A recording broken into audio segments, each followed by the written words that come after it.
Good evening, ladies and gentlemen, and welcome to episode number 47 of the Primetime Rundown interview series powered by StreamYard right here on the Eastern Observer, I-95 Sports Network, and Zingo Television, Channel 198. We can't thank all of you enough for tuning in and making us a part of your Monday evening. Now, as we prepare for our final week of interviews right here on the Primetime Rundown interview series before the holiday break, we are very pleased to welcome the Director of Media Relations at Wagner College, Brian Morales. Brian, thank you so much for taking some time with us here tonight. Appreciate you guys having me, Ian. And we're certainly happy to have you. And if any of our viewers tonight may have any questions or comments for Brian during the show, we ask that you please put them in the comment box, and we'll be happy to answer them throughout the evening. Brian, first off, a very happy holidays to you, sir. Hope your holidays are going well. How have these, at least, last 9 months of quarantine been for you? Well, happy holidays to you and your family, Ian. Past 9 months, it's been an experience like no other. I know every SID in the country, has been saying the same thing. It's an adjustment. It's been just adjusting to the way of life. Sports not happening, sports happening, cancellations, quarantines. It's just, but again, it's been one of those chaotic moments that in history that you'll never hopefully have to live through ever again. But the past 9 months has actually taught me different things at different points of time, which has been a blessing in my life now. And looking back on the 9 months, I can actually see a change in me for the better, which is, most people probably can't say that, but I'm very fortunate to say that. Well, why would that be? Well, first off, quarantine happened. The whole pandemic was happening around my birthday. It hasn't been, for me, it's one of those things that it was always going to happen. Like, I had a birthday party. It was a blizzard. It's your 34th birthday. Now you have a global pandemic. Coming back from our road trip, I was actually with our women's basketball team. We played the top seed March 9th. That next day, we started hearing rumblings that, the pandemic is coming and, we don't know what we're going to do. That following Monday is my birthday. And sure enough, March 16th is the quote unquote official first day of the pandemic. So the world is, at a standstill. What are you going to do? Are you going to go back to work? Are we going to have sports? What's going on? How do you adjust in this world? But you know what, for me and just growing up and, tackling different things, I just said, you know what, take a deep breath, see what's going on, lean on your family, lean on your friends right now, make sure that everybody's okay, and then start taking things as they come, one step at a time, and more or less you'll actually get to where you need to be with it. Well, I would say that the last 9 months have been a very good testament to, how we can withstand so many months for all of us that work in collegiate sports, professional sports, whatever it may be. The fact that, especially in collegiate sports where we've had such a long layoff, no spring, no basketball tournaments, no nothing. And then that leads right into a summer where, we're still quarantining and we're still home. So it's a huge testament to be able to withstand what we've all gone through these last 9 months. Absolutely. And I mean, for me, it's like I said, leaning on family was actually the best thing that could happen. Like you said, we're as SIDs, we're trained to just always on the go, just constantly 24/7, 365 almost. But you know what? That time off, quote unquote, it served a purpose for me. It made me say, okay, slow down, assess the world, assess what's going on. For our student athletes at Wagner, it was crushing to hear that, our baseball seasons, our lacrosse seasons, spring seasons, fall seasons, all our seasons are going to be impacted, but we never knew how much to a degree it was going to be. So just, sitting there that first couple of weeks, you're like, what's going on? How are we going to adjust? And I said, again, assess the situation. Let's, let's formulate a plan and let's see what we can do to kind of make the best of a bad experience so far. Well, that being said, we've all, for the most part, been back on our campuses now for a few months. So every school's been different. Some SIDs have gone back full time 5 days a week, especially those in the Division I landscape like yourself who are right in the thick of basketball season. Some have been a little more scattered, only going in a couple of days a week with a combination of working from home. What has it been for you? I'd imagine you're in 5 days a week with the start of basketball season, but what has it been for you thus far? Well, for me, actually, I've only been back now officially at Wagner for a month. Like many of our colleagues, yes, I was furloughed, but again, that gave me another experience to kind of see what's going on in the world and for myself, family, and whatnot. But now that I've been back, like you said, we're knee deep in NEC basketball starting this week, actually. So back to the office kind of 2 days a week. It was very strange. November 16th, going back and seeing my calendar actually say March, it felt like I was actually in a time warp. Sure. The last time I was in the office, I was just dropping off, Stat Crew computers and printouts and getting ready to, update, the 2019-20 season. And then boom, season's done. And then I come back November 16th and everything is like, wait, my chair, this is weird. Like I feel like I'm in the Twilight Zone. But just being back on campus for the last month has actually felt normal. As normal can be. Again, we're all socially distant, coaching staff, my immediate staff, we come in staggered days. I'll be in Tuesdays and Thursdays. My bosses will be Monday, Wednesday, Friday.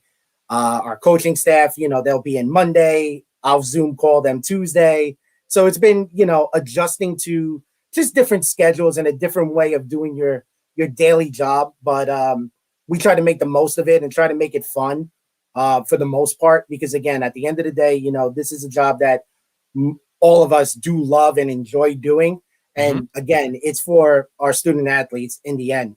So it's an adjustment, but we're getting through day by day. And like I said, NEC plays literally starting, but for us, it will start this weekend. So really knee deep in that and ready to get the season going for us. Well, best of luck to both your basketball teams on another season or start to conference play, and especially your women's team. As Adelphi, my employer has a very close connection to your women's basketball program, as Heather Jacobs is a former Adelphi head coach, and Sade Jackson is our career leader in assists. So I and obviously I wish the best as well to Bashir and the men's team as well.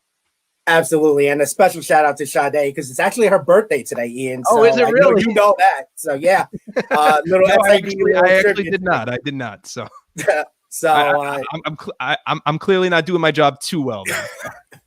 No, but it's again, they've been, it's been a great, working with them and just getting to know them. Again, I've had experience on working with the men's team, women's teams. I just seeing how hard, all the coaching staffs, that I've been fortunate to work with, just their preparation has been just eye-opening. And, if I take a tenth of what they do and, all their day's work and just incorporate it to my way of working, it's a blessing. I want to go back to something you said a few seconds ago about it being a time warp. For me, I remember that just like anybody else, we all went home in March, and we're hoping that there would be some sort of substance in a spring season, and we found out that wasn't going to be the case. And at Adelphi, we were getting ready to host an 8-team regional for women's basketball. We were less than 24 hours to tip off before the NCAA came down with their announcement. And when I came back for the first time in September, my game notes were still on my desk. On my board, I still had my dates still listing when my Academic All-America nominations were due from last year. So you're 100% right, Brian. It was such a time warp. It felt like when you were coming back, it was like, oh, I'm back for this next day, whatever it was in March, to come back to work. But unfortunately, that just wasn't the case. Right. I mean, it's funny because we've had time, like I've had times I've gone to the office and nobody's around. I'm plugging away doing game notes, for a game that we have on New Year's Eve. But this time coming back in November, it was nobody's on campus. I walked from the parking lot in the Spiro Sports Center and nobody was around. Sure. It's November 16th.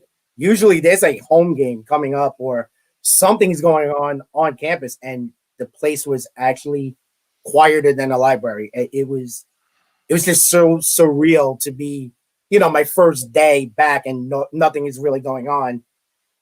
But then, how college athletics, once it starts picking up, you just go right back into the trend and, you haven't lost a step. It's like riding a bike. You haven't picked it up for years. The moment you're just full speed ahead. Brian, you're a born and raised Brooklynite, a born and raised Brooklyn boy. You still live in Brooklyn. You're from and still live in the Midwood area. We always say here on the show, and I think for most of us that are SIDs, that our love of sports doesn't start when we turn 18 and we go to college and we fall in love with the sports information business. It starts for us when we're kids. So can you do me the favor of really describing your childhood and what grew your love of sports as a kid? I will definitely say I've been a sports fan basically out of the womb. I mean, if there was a ball, yep, there it is. There's the infamous picture. From the stories that I've heard from different people in my family, that picture was snapped. I took the ball, put it in my mouth because probably about 10 minutes before that, I threw it at my great grandmother. And she said, my mother told me that she said, this kid is going to be in sports somehow. He's going to be a pitcher. He's going to probably play for the Yankees. But yeah, my mother was like, yeah, he just, I don't know. He sees you, he sees the ball, he throws it at you. And I don't know what I'm going to do with this kid. But, from that day forward, my love of baseball, I'm a diehard Yankee fan that most people know, from, early days, at 217 with my father, as you can see, my father, who was an accomplished softball player and an accomplished baseball player in Puerto Rico. He basically instilled the love of baseball to me. I mean, we would just talk for hours, and one particular story me and my dad always crack up about. Now to this day, I'm 34. He still tells me and reminds me that he won a free hot dog for me at Yankee Stadium because some guys were arguing about all the retired Yankee numbers at the time. And I told my father, I was yanking at his jacket or just nugging at him. And I said, Dad, that guy is wrong. He's like, what do you mean? I said, Dad, there's 2 number 8s that are retired. He only said 1. He never got Bill Dickey. He said Yogi. So my father's like, you're like 5. How do you know this? So we still laugh about it to this day. I can't win him any more free hot dogs or anything like that. So you can buy him a hot dog though now. Yeah, we do. When we go to the ballpark, a couple of hot dogs, a couple of sodas, and just enjoy the game. And just, again, any chance that we get, we try to go to as many ball games as possible, whether it be Yankees. A couple of years back when, we were actually able to go to sporting events, me and my father, we just went down to Texas. I mean, it was a planned trip, but I said, you know what, Dad, the Mariners are playing the Astros in Houston. Why don't we try to get tickets? We got tickets. We were staying in San Antonio. It's a 4-hour drive. Well, we got a rental car. It's Friday. We're going to Houston. No questions asked. We got in the car, got the tickets, went to the ball game. That was, believe it or not, Ichiro was hitting home runs and trying to audition for the home run derby. That guy can really, really stroke the ball. I mean, he never showed it that he had the home run power, but that day in batting practice, oof, that was a sight. I hate to stereotype here, but I feel like most of us that work in this business, we don't tend to be athletes. We tend to be we don't have the athletic gene. I guess that's the best way to put it, that we watch sports growing up. We love going to games, and that's why we do what we do today, because we want to share the stories of our student athletes. We love watching sports, and that's what this is about. But for you were actually an athlete in high school, weren't you? I was. I'm not going to say I was the varsity MVP, but on the FDR varsity bowling team, we actually went to 2 straight PSAL championship games. We lost because, well, I didn't bowl so well. So I guess, that they can, everybody that's, my former alums and all them, they can still blame me to this day. But yeah, it was interesting because, I didn't, in high school, it was like, you go to class. I was taking college now classes to try to, be a brainiac and get that college, experience at 6:50 in the morning. And then all of a sudden they were like, we need somebody who can bowl. They blasted it around school. Said, you know what? I bowled when I was in the Cub Scouts. I liked it. I was okay. I guess they didn't need any real talent. But again, I said, you know what? It's my junior year. I need to put like a sport down. So I said, you know what? Let me try out for the bowling team. Sure enough, I make the bowling team. And I said, we made it to 2 PSAL championships. Could not help them win. But again, it was just the camaraderie with the guys, and to this day, a couple of them are still friends that I call, on a Sunday and say, hey, have you watched the game? Or actually, bowling was on ESPN at one time, and I said, you know what, you watching this? And they're like, yeah. Do you remember when we said yes? We do. It was my fault, my bad. Sorry. A lot of reminiscing, I'm sure. Yeah, it makes you feel old in a little bit of that degree, but you know what? Those are always the best times to kind of just sit back and say, "Wow, I did something like that. That was pretty cool." Okay, can you disclose what your average might have been, or do we not want to put that on? Look it up at psal.org. I'm not saying it out loud. I'm actually looking at one of the trophies in my room, and I'm like cringing. So it's actually giving me bad vibe on that. So yeah, we'll move on. Let's take away the nightmares here, Brian. I have to ask, being from Brooklyn, I'm a Queens boy, you're a Brooklyn boy. I got to ask, as being a Brooklyn guy from Midwood, I mean, I think the one question I have to ask you in regards to where your favorite place to eat is, I mean, we could talk about the Brennan and Cars of the world, but favorite slice of pizza, is it? I mean, you're from Midwood, so are you a DeFara L&B guy, or where's your pizza? Believe it or not, I am not an L&B guy. I'm not a DeFaro guy. There's a place in Newkirk Plaza, La Duca Pizzeria. I've been going there since I'm basically a baby. Our families know each other. Just growing up there, it's right outside the Newkirk Plaza train station where the D and the Q are. Basically, it's just admitted to the world that you can come find me by those two trains. But, you get off the train, either coming home from work, and there's the pizzeria. It's the neighborhood pizzeria, and it's just, there's no other slice. I mean, for me, I've had pizza everywhere. I've had pizza in Chicago. I've had pizza in Texas, admittedly, Connecticut. But, for me, it's La Duca Pizzeria. And even before the show, and it's funny that we bring it up, I actually had pizza tonight, and so it was actually, it kind of worked its way into it. So I'm really, really happy now with that choice tonight. I think we've already mentioned more times than one hand that you're from Brooklyn, and Brooklyn's in your blood. So when you went to college, you stayed close to home and stayed within the same borough. You went to St. Francis College in Brooklyn, and you received your bachelor's degree in communication arts. So for you, the background in obtaining a career, working in athletic communication, sports information, whatever you want to call it, was there. But was the original plan for you to work in public relations, or did your heart lie elsewhere? So basically, I've always wanted to be on ESPN. That was my dream. And like every other sport fan, I realized very early I have the face for radio, and I'm not going to get on ESPN. I'm not going to do it. It's not for me. Behind the scenes, I'm cool.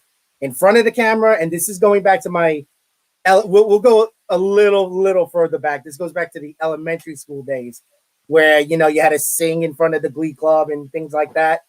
Yeah, let's just say stage fright, me, not a good mix. So, so knowing that I didn't want to be on ESPN, I knew somehow I wanted to be in sports. And I kept telling my mom and my dad and anybody that would basically listen, I'm going to work in sports. I'm going to work in sports. But why don't you become a teacher? You're so great with kids. I used to work in a camp. Oh, you should go into catering. Food, people. I used to work at a catering hall, the Rex Manor here in Brooklyn.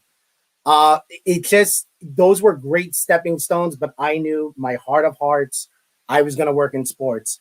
So St. Francis came along because, well, we did the whole, college tour, and in New York, if you're a city kid and you don't have a car, it's the train. So you're taking these college tours by train.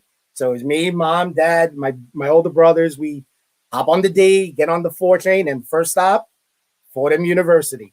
Because my family's from the Bronx. Most of my family was living in the Bronx. Said, Fordham's nice. I don't think it's going to be for me. Let's find something else. One of my cousins came in. Hey, I got the car. Why don't we look somewhere else? I actually was around your way, and think Fivestown College. I don't know how far that is. Yeah, the Dix Hills area. Yep, sure. They had a program at the time that caught my interest, but it was audio like engineering. No, yeah, I think it was audio engineering and I was just like, something about it. It was like I could see myself doing it. It's behind the scenes. I don't have to stand in front of a camera. Right. Okay. You wish you were going to be on radio, right? Exactly. But then I said, you know what? It's how many hours without a car? Pass. So me, mom, dad, we just say, you know what? Sit down. I know the Brooklyn Heights area. My mother used to work at the U.S. Attorney's Office, which is knee deep in downtown Brooklyn. Said, why not go to St. Francis? I mean, they have communications. You're in the area. Your mom works up the block. You can kind of keep family close. You can experience what you need to. I fell in love with St. Francis, and you know what? It was the easiest decision after that. I said, this is where I'm going. I'll figure out how I'm going to work in sports, but for right now, I'm going to figure out how I'm going to enroll here. So signed the paperwork. We, got registered. First day of class, I was hooked. So you got into St. Francis, as you mentioned. You head down to Court Street. This is where you're going to pursue your undergraduate education, and you had your mind set that this was for you. You wanted to work in sports. You may not necessarily want it to be the talent on camera, but for you wanted to work in sports. So take me through what took you into the St. Francis athletic department. I could tell you from my experience, I had no idea before I went to college or even walked into the athletic department what a sports information director did or at that time. So can you at least from your experience take me through what took you and how did you get involved with the athletic department at St. Francis? So we start in a video production class again at St. Francis, sitting there learning Final Cut on. At the time, they used to have clamshells with the VHS, and then you have to cut the VHS into digital. Sure. For those of you who don't know what it is, Google it, because I still don't remember that part of my life, but I know that it was there and it happened. But I was sitting in class one day, and then we started, messing around with the cameras in the studio at St. Francis. And a classmate of mine, Nick Guerrero, comes up to me, and, I see him, and we're just talking about sports, shooting the breeze. And then we started, talking more and more and noticed that we actually had, a connection of sports. He's like, well, I do the women's basketball games here at St. Francis. I said, wait, we have teams? Again, junior year, I wasn't really, really looking to pursue the career of being in the SID business, but I knew that there had to be some office that, we work in. So Nick tells me he's doing the radio with our St. Francis's AD, Irma Garcia at the time. And he's like, why don't you just come down? We may use you. You like sports. You know sports. Let's just see where it goes. Turns out a week later, another classmate of mine, Carl Coulange, this is the infant stages of Run BNC. We start talking about sports. Now, Carl's a big Celtics fan. I'm a Knicks fan, admittedly Knicks fan. So it's one of those things. Don't, yell at me. We start talking and I'm like, okay, Carl knows basketball. Nick knows basketball. I guess they're going to be pitted together. Sure enough, they're now doing the broadcast. So they need somebody to come down there and kind of be like their statistician guy. Okay, I like sports. I can do this. They introduced me to Irma and Dave Gonzell at the time. They said, yeah, Brian's just going to help us, do some shot sheets and, just keep stats for us, That's when it finally clicked. That's how I was going to get my foot in the door. I was going to do the best job I can for their broadcast. Just be sight unseen. Here you go, guys. Here's everything that I researched on, Central Connecticut. Here you go.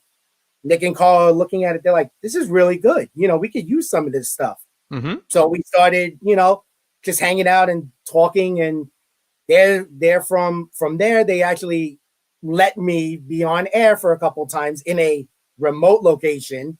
I think I did one report from Punxsutawney, PA for Groundhog's Day. And my live cue was to tell you that the groundhog saw his shadow and the Terriers were coming back from break. That was it. That was my big little demo reel, and that was it. But it was so much fun knowing that this is what people, in college and student radio was then. It was just guys getting together and just doing the broadcast, doing a great job at it in its infant stage before, the expansion within our conference of NEC Front Row. It was just so much fun to be a part of. And I said, I want to be a part of this more than, just once a week. So we worked out a deal, and how we say the rest is history. I didn't really leave the athletic department. And, I think they just said, you're here as long as you want to be here. The rest is history indeed. And it appears to me, Brian, and this goes back to what we've said during this whole conversation thus far, is that you really like being behind the camera. You really like digging up the stats and the information, and I have the same passion as well. And all that hard work led you to become, after you were a student assistant, only a year later, you were named the assistant director of media relations at St. Francis. And for most of us in this business, I feel like that working at your alma mater or going back to your alma mater at some point over the stages of your career just feels like it's a necessity, because you have such an attachment to it, because that's where you made memories. That's where your career was your jumping off point, right? So it always feels right to go home. So what did it mean to you to have that opportunity to now work in a full-time role at your alma mater? Well, you hit the nail right on the head. It was home. I mean, I just fell in love with it. Sitting here and just reminiscing about it, most SIDs, you do have an opportunity at the end of your career to kind of go back home and do the last hurrah. For me, I knew it was going to be the last hurrah was going to come first, because that could be the jumping off point where I need to go further. I mean, it was just a great opportunity. Irma Garcia and the entire athletics, department, Anthony Curtin, Jim Hoffman, they welcomed me in, and it was just home. It felt right. Working alongside all the coaches and especially like Megan O'Brien was a huge help to me in my early days there, because again, she comes from a line of sports. We all came from this line of sports, and she's like, this is what we do here. How can I help you? You can help me. And we all helped each other. And it just, it translated into something that, these memories just don't go away. And, to this day, I'll still call Megan. I'll still call Irma. I'll still call Anthony and say, hey guys, just checking in. Hope all is well. They're all doing well, and it's just so nice to just hear from familiar faces and to reminisce on the times that we've had, because there were times in, St. Francis, the little school in downtown Brooklyn that nobody's heard of. But when you saw us all together, we made sure that you heard it was St. Francis, and that was us. It's not every day, Brian, that a 22-year-old gets just thrust into a situation where you're going to take over at a Division I role. I mean, maybe you become a graduate assistant first, or you work as an intern somewhere. I mean, it's not every day that kind of thing happens. So, and you're going to handle the promotion as a first full-time assistant SID. You're going to handle 13 sports at a Division I school. That's not something that a lot of people can say that they started out doing in this business. So for you, how intimidating was it for you? Even though you had a comfortability there, it was your alma mater, but how intimidating was that for you? At first, it was daunting. I was like, I have no idea what PageMaker was, how to do game notes, writing releases. I mean, I just knew I was working in college sports. It was fun. This, I've seen March Madness. This is where, this is where I want to be. But to get the responsibility of the 13 sports my initial year as the assistant director, it was just, inspiring for me, because again, I've always been brought up with the work that you put in, you'll reap the benefits somehow, some way. It might not come monetarily, but it's going to come in other forms and other versions. And I've never in my life strived away from work. It seems like I've been working since, 15 years old, and in different jobs, not just in sports, but, in catering. I've worked actually in support services at the U.S. Attorney's Office. I worked in a bookstore in college. So, I tackled all these jobs sometimes at the same time. So the thought of working 13 sports, yes, it's intimidating for anybody, not knowing what we do on a daily basis, not knowing the skills that you needed to do about, like I said, at the time, page maker. But just getting to get your feet wet and knowing that you're going to be promoting the student athlete success, that it's not about, for say it's about them and telling their story and telling the wins and the losses, the trials and tribulations. That was the most rewarding part for me because I got to see it on a day by day basis from different sports. Mind you, I love basketball, love baseball, love football. Those are my big three. But I was working with our men's soccer team, track and field, cross country, golf, our women's bowling team that was nationally ranked at the time. I was even no pun intended, diving into swimming and diving at one point, writing releases for that. Again, sports that outside of bowling in that aspect, I just saw it on TV. I understood what was going on, but never thought anything of it. And, in the early parts, I would come home and say, am I doing this right? I would have conversation with friends and some people that I made friends with within the business. And am I doing this right? They said, listen, the best piece of advice that each of them has given me was you have to make it your own. You have to feel comfortable in your own shoes first. Then you could start doing the job. So when I started to really, nitpick my own work, because again, PageMaker, I had no understanding of at the time. This is infancy of Adobe products. And I was doing everything off of Microsoft Word and Word Perfect because I was so comfortable with that and I understood that. But they said, no, you got to learn this stuff. And I said, you know what? Let me tackle this head on, see what I can do. And you know what? It just built from there. To this day, I still get, a couple of calls from my old timers in the NEC that you still write the longest game notes ever with like 57 pages of notes. But I said, but this stems from way back when you knew me, that I only knew how to write it on one side of the page. Yeah. So, the 13 sports was just the beginning of like who I was as an SID and ultimately who I'm going to become later on. We all need to start somewhere, right, Brian? And how funny of it that a few of those sport responsibilities today at St. Francis Brooklyn have been passed on now to my colleague here on the Primetime Rundown, Joey Jarzinka. But we won't jump off to Joey there. But I thought that would be a nice drop in nonetheless. But somehow at your age at the time and your experience in the business, you have to figure out a way to balance it all. And what were some of your keys? As we said, it was intimidating. How did you balance it all?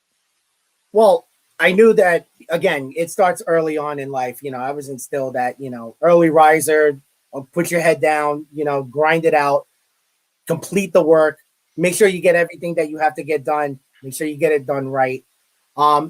As soon as I put my head down, and usually I've now learned from it, usually when I put my head down, the door was closed. I didn't want to be bothered. I didn't want to talk, I just wanted to focus on doing the work and just getting it done. But then I started realizing, in addition to doing the work, I need to start interacting with these coaches because in order for that work to get done, I'm going to need information from them and from the student athletes. So I'm now going to have to take this step, to talk to my coaches more, gain the trust of my student athletes because, again, they just see me as an administrator. Mind you, I'm not that far removed from their age. I'm basically them a couple of years older. So I just graduated and they're still going to school. So it's like, okay, how do you balance that when you were classmates with them not even 2 years ago? Yeah, so sure. Now it's now the next step of the maturity process of me becoming the SID is fostering these relationships, which again, growing up in Brooklyn, if you don't know how to talk, you're not going to get anything. So, you got to form relationships everywhere you go and talk about it.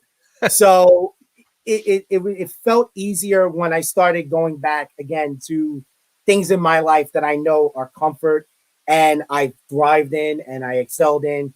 And anybody that can tell you, and anybody who comments, they'll tell you, once Brian starts talking, he's going to talk, but you're going to learn something, or you're going to say, oh, okay, I didn't see it that way.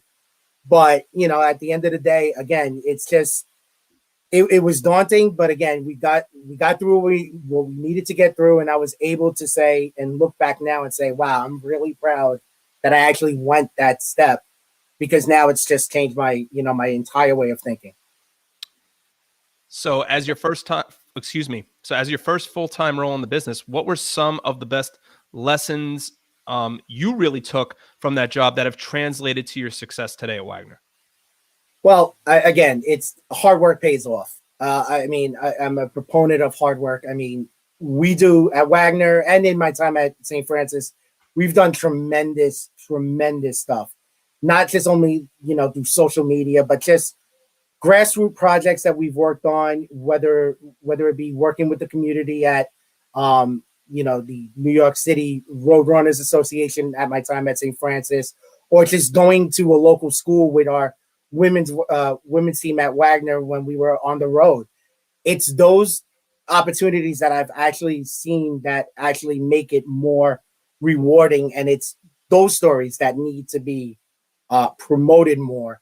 We can all do a better job. Again, it's not about winning 100-50.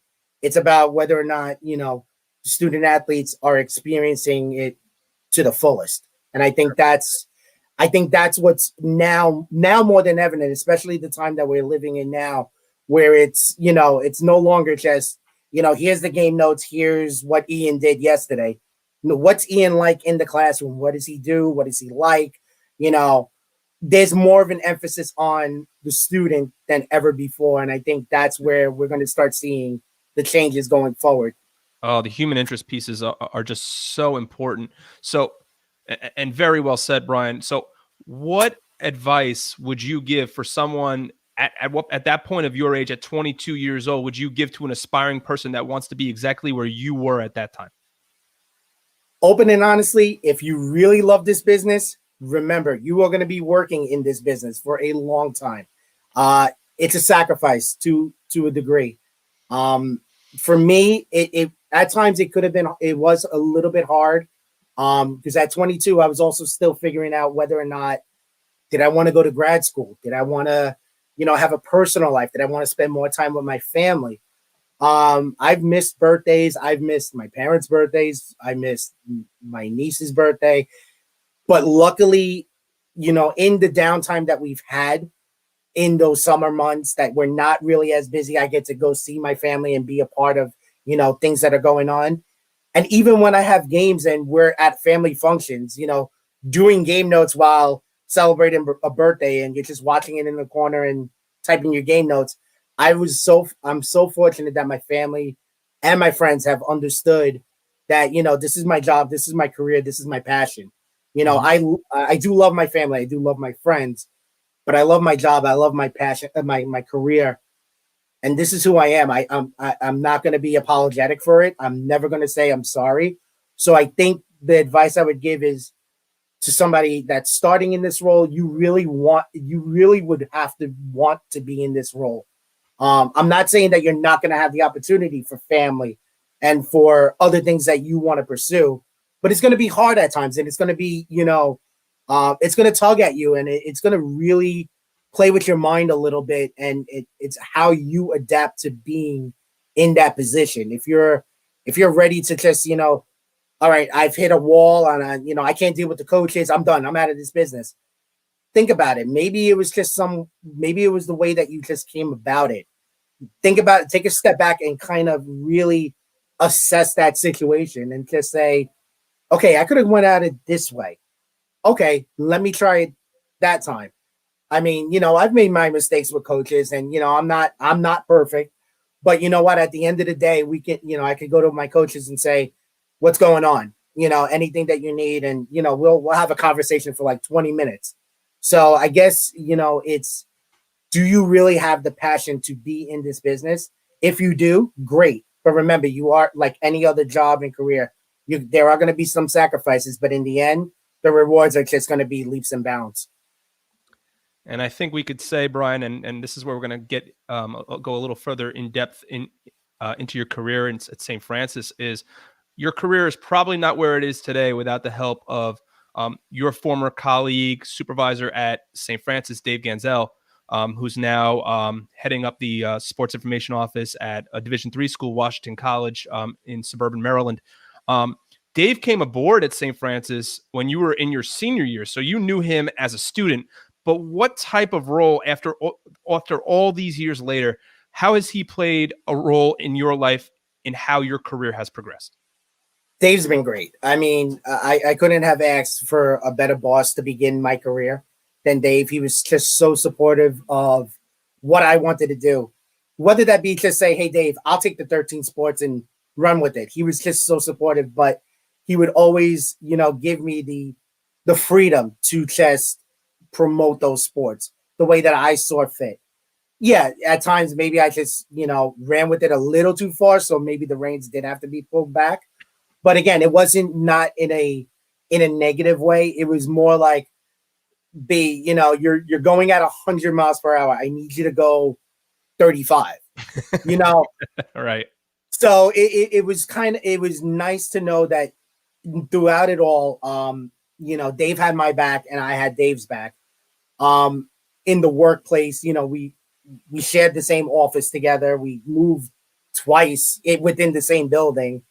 We first started on the 4th floor. Then we had the now renowned SID suite down in the Polk Physical Education Center.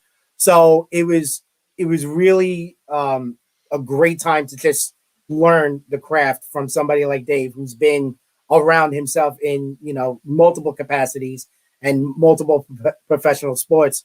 But again, it was just with his leadership and then people along the way. Again, Nick Guerrero was, huge for me in my career because we were the same age. We basically grew up in this business together. I mean, Nick is the SID brother to me. He gave me my shot when I started. So, he's helped me tremendously. And then, just people along the way that, have, once I started moving up, we started adding to our little team upstairs, with the likes of Patrick McCormick, Anthony Ruggiero, Rob DeVita, Joey, and then just, other producers and broadcasters that have come along the way, just getting to know different people in that aspect. Every year, it was just like, okay, what Davis told me, I'm going to tell them. Here's the ball, run with it. If you do get a little bit too far, I am going to say, okay, you need to come back. You're going too far. But I'm not going to say no, because you need to go and just say, okay, I failed. What do I do? How do I get better? Because if you don't fail, how do you succeed? So I think that's mostly what Dave has, meant to me in my career, starting out. So to follow up on that, as a mentor, how is he, if you could name one specific thing, how has he best been a mentor to you? Just always being there. Again, we have, like, I spoke to him about a month ago just because, things were going a little bit crazy around in my life. And, just, hey, Dave, how's the family? How's, your nieces, nephews, everybody around? He's like, everybody's good. And we just talk, mostly it's just to talk. It's just another person to kind of bounce off what you're going through and somebody that's been in the position before. But again, it's not only Dave, it's a lot of, I'm very blessed to have known a lot of people in this SID field that are more like extensions of my family. Because again, I see them more than I do see my family. Sure, but again, we do know, there is that middle ground. But again, there are people in this field that are, have really tremendously, impacted my life. And, there are many to choose from. I'll give one to Charles O'Brien because it's so funny because I was working a game for him last year and we were setting up the tables, and one of his bosses go, hey, Charles, why aren't you answering me? I'm not Charles. He was talking to me. So he thought I was Charles because we started to look alike because I was there so often. But again, Charles has just been, again, another person I can kind of talk to. With Dave, he's a Met fan, so I don't talk to him too much about like a person. Yeah, I know. Don't hold that against him. Come on. I don't hold it against him, but a little bit because there's stories on that one, on the Yankee-Met rivalry. But me and Charles, we talk about the Yankees, we talk about the Rangers, we talk wrestling. So it's kind of like another brother in this SID field. Do you? And the funny thing is I've known you and Nick for years, and I never knew. I always knew how close you guys were. I'd always see you together at conventions, but I never knew that your relationship together dated back to your time at St. Francis. So do you, I guess, with Nick and with Dave Ganzel, have a favorite memory from your time there? I mean, one that maybe stands out more than the rest? Well, with Dave, it was definitely it was our time at the Holiday Classic. It was St. Francis versus Davidson. Now, this was the first year we were invited to play at the Garden. And I mean, I was going to the Garden for Nick games, the circus when I was little. But just sitting courtside and covering a game for work, and Dave was there. It was just like, okay, you made it, Brian. You're on the court of Madison Square Garden. Your boss is here. He's giving you, you're covering this game. This is your shot. So I took it as like, I know I work for St. Francis and Dave Ganzel, but I was like, you know what? I'm sitting courtside at Madison Square Garden. I don't care who's playing. This is my shot. It's the Mecca, right? It's the Mecca. I mean, I don't see what the other players are saying that they don't want to come play in New York. You definitely want to come play in New York. With Nick, too many stories. Just a lot of good times, a lot of good memories. Just working with him, and just again, just having him as a peer has been influential to me, and I can't thank him enough for all his help. And now even more because we're more active in COSIDA. We bounce ideas past one another in that realm. We talk about life. We talk about just dealing with the day-to-day stuff as being an SID. Even things that we want to do down the line, out of the business. I mean, yes, I'm going to be 35 in March, but, I'm already thinking, 10 years, where have I been in this business? But what am I going to do? God forbid that the business is done with me. So we bounce those things constantly past each other.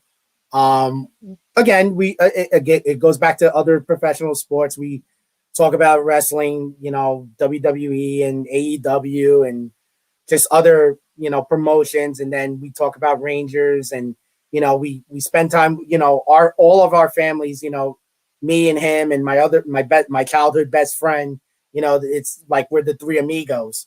So if you see Nick, you see Brian, you see my best friend Squidge, we're there. It's, it's funny because it's an inseparable bond that, it can't, to be corny, it can't be broken. People have tried, but, nobody has tried successfully. So that's a good thing. So let's come to present day here, Brian.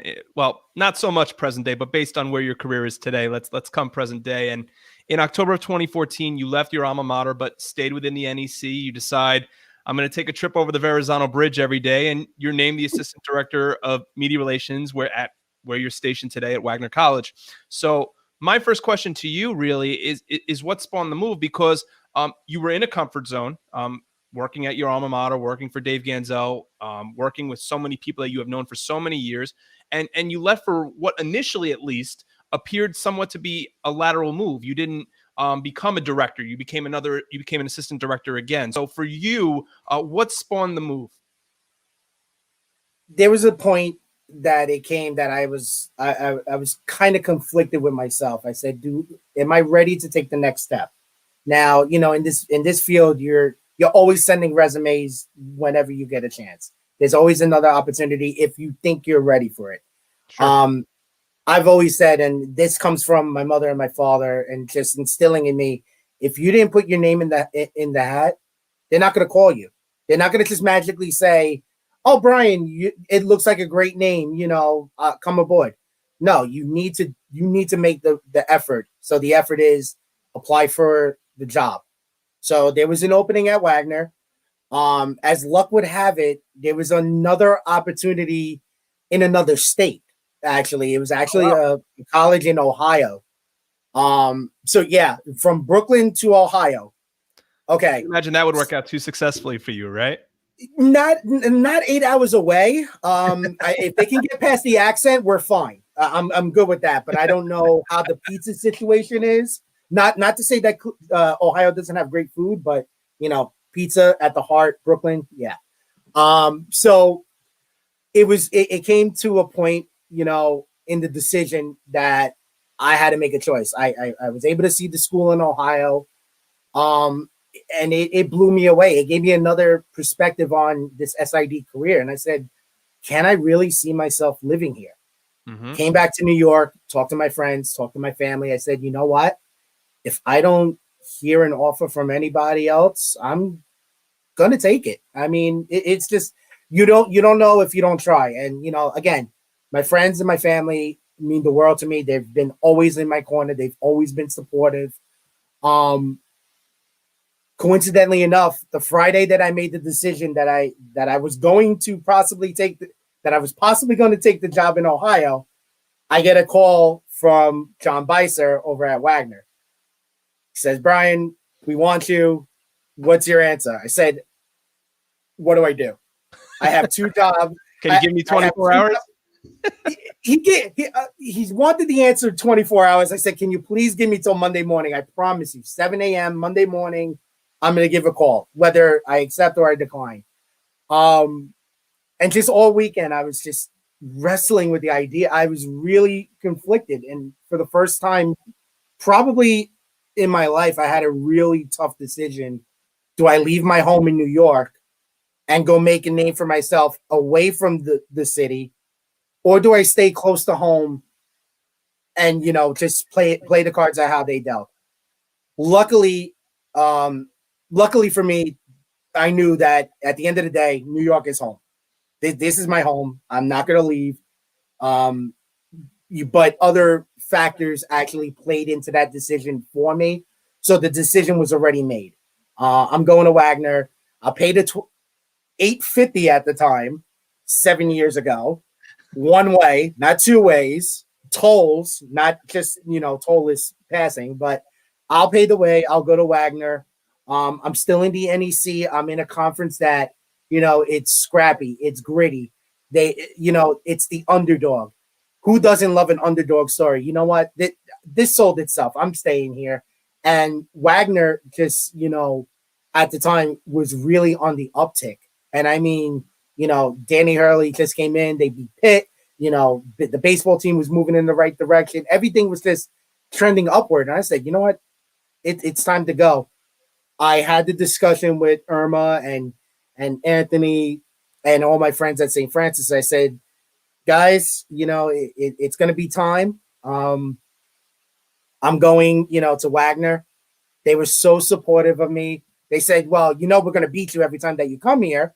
But I said, a friendly rivalry like this, we can name it the Brian Morales Cup. And, we could just we can move about our merry way. But you know what?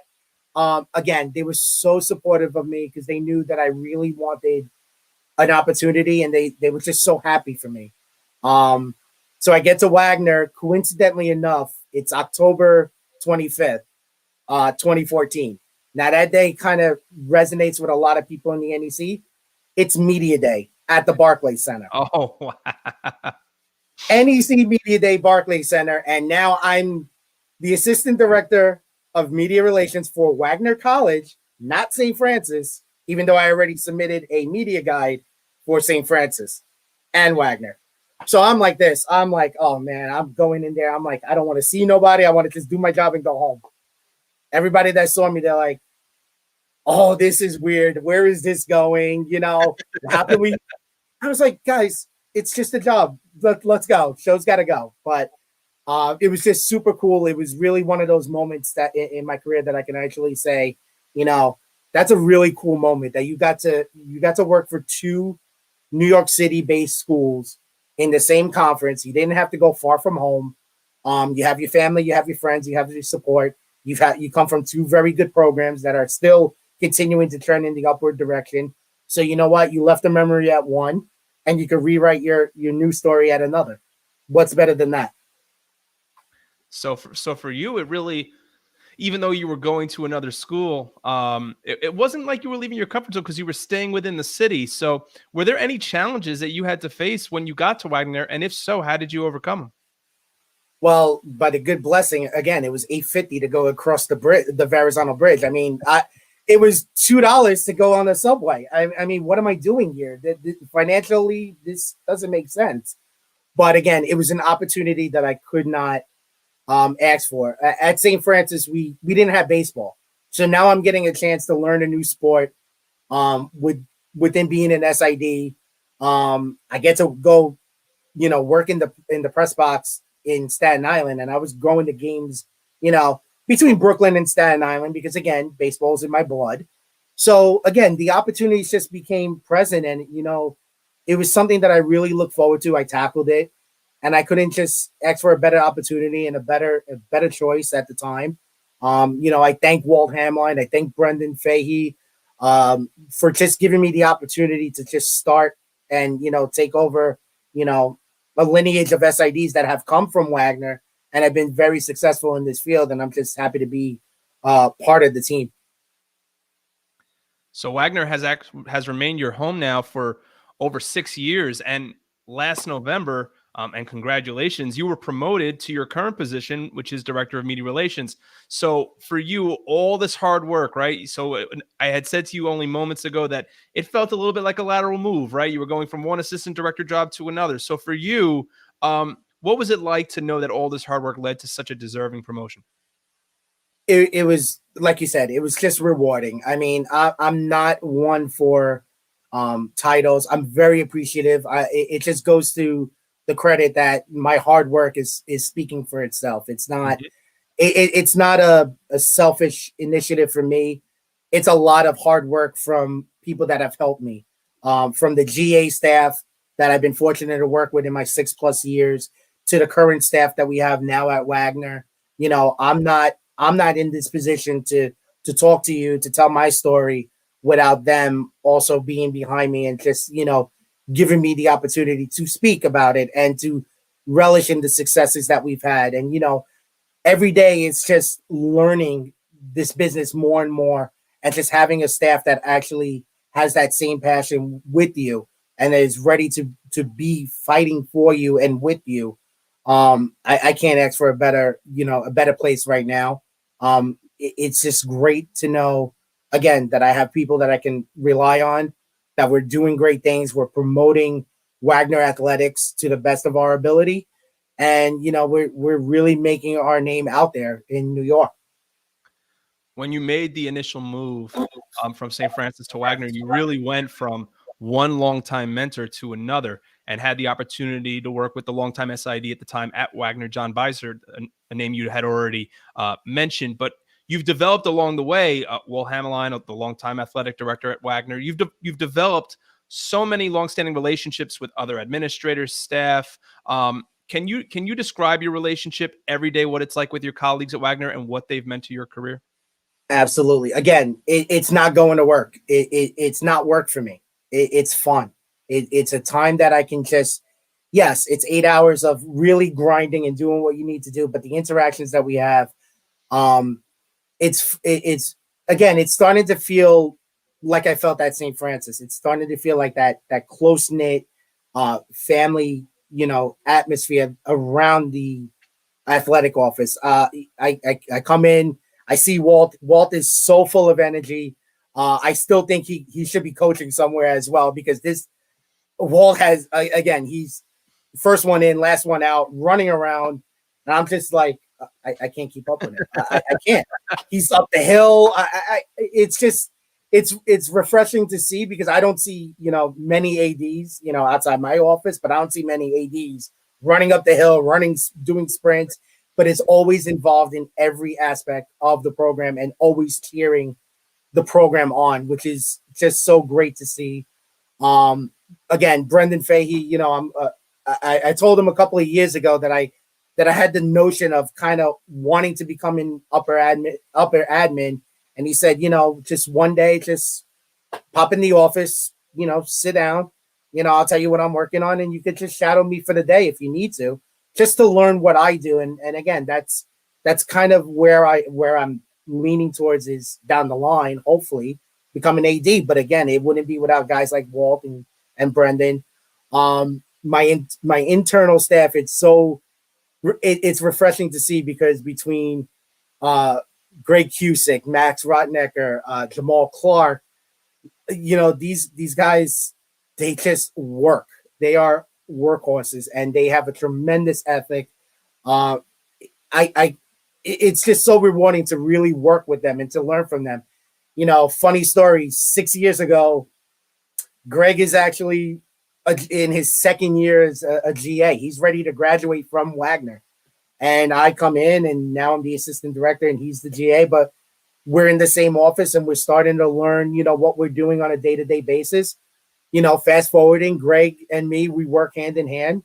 Max the same way. Max came in as a GA. He's elevated to a position that he's basically, our eyes and ears in social media, and, does a tremendous job. Jamal Clark, it comes from a lineage of video directors within Wagner's GAs that have tremendously separated us from the entire NEC. And I am biased. I think we have put forward in my 6 years the best quality that we've done. It comes from Jamal. It comes from guys like Marcus Thatcher, Brian Walsh, Bernard Abagali. Just getting just working with these, students, but I don't consider them students or graduates. They're peers now. They're the life force behind what makes Wagner successful. I'm just a small part of it. This is our success. It's about what we're producing for the student athletes, for the coaches, and ultimately that's what leads to, a great program, and, one that I'm tremendously gracious of working for. Well, what does everybody say? There's no I in team, right? And Exactly. in any Fortune 500 company, there's no I in team. And I think you said it best there, where no matter what role you might hold, whether you're an intern or whether you're leading the media relations for that athletic department, if we don't work cohesively, we're not going to work together at all. And it's great to see that you've built that kind of culture over at Wagner, and it's led to such a fruitful career. So speaking of your career, you've had the opportunity I'm talking about Adelphi at Wagner to oversee media relations for 2 NEC tournaments, 2 NIT appearances, even a first round win. What can you say has been some of your favorite moments like that at Wagner to this point? Well, those were definitely 2 that stand out. The one in particular, our first NIT appearance, we go up against St. Bonaventure, and the date will ring bell to a lot of people. It's March 16th. That's my birthday.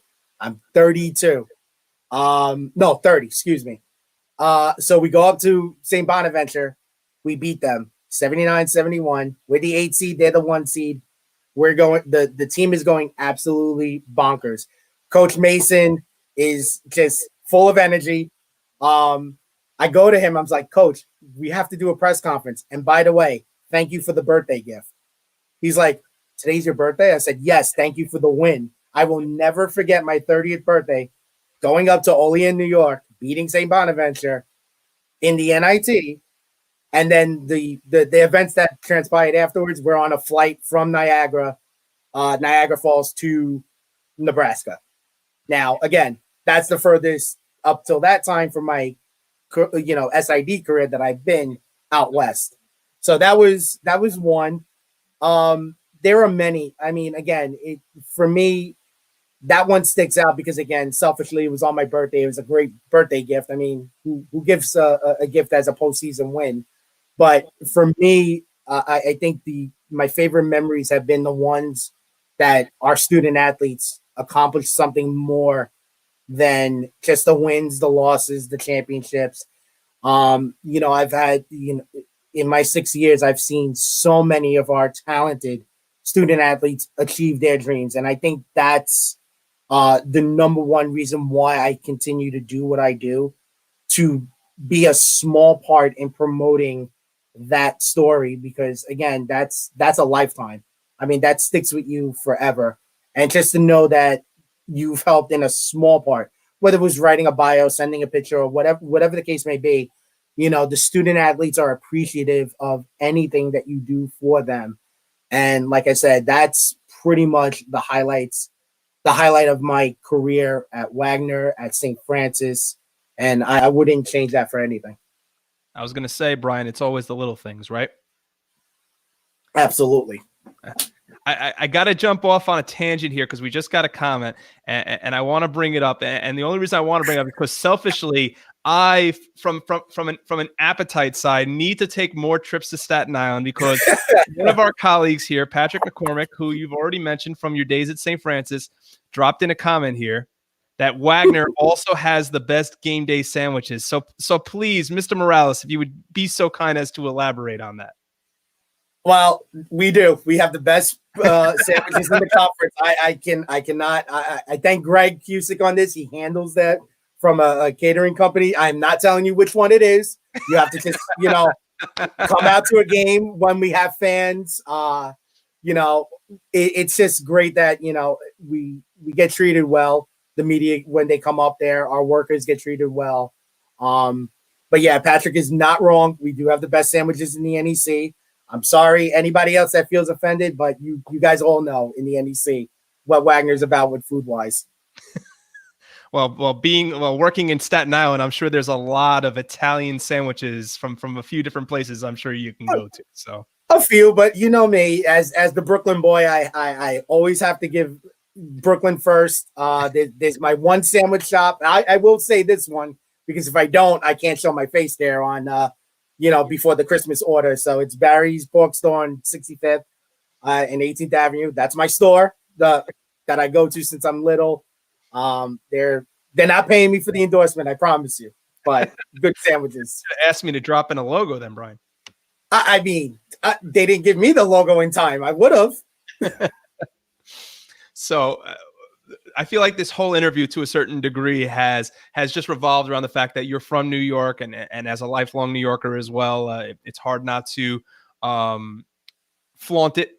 But with your positions at St. Francis and Wagner, and this goes back to saying you've never had to leave New York, what has it meant to you to always work in the city and work physically on the streets that you yourself grew up on?